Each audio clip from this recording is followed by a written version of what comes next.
Perburuan pemain yang dilakukan oleh manajemen Sriwijaya FC terus berlanjut. Menurut Ahmad Haris, Sekretaris Sriwijaya FC, sebanyak 6 pemain telah dinyatakan deal dan sepakat membela Laskar Wongkito untuk membawa Sriwijaya FC menjadi juara di musim depan. Ahmad Haris mengatakan ke-6 pemain ini merupakan pemain inti hasil rekomendasi dari Rahmat Darmawan. 4 pemain lokal dan 2 pemain asing telah sepakat melakukan kerjasama dengan Sriwijaya FC. Namun untuk nama nantinya akan diumumkan langsung oleh Presiden SFC karena masih menghormati kontrak pemain yang bersangkutan.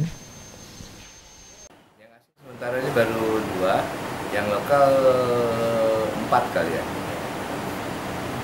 Yang itu tadi dilihat dulu karena RD maupun staf pelatihannya belum melihat mereka secara langsung, secara pada saat latihan maupun secara hubungan komunikasinya. Jadi beberapa aspek dilihat mereka untuk bisa mengambil keputusan dilanjut atau cukup sampai.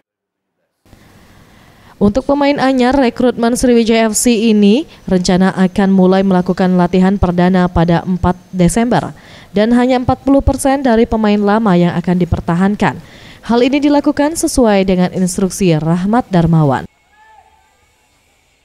Tim Liputan Sriwijaya TV.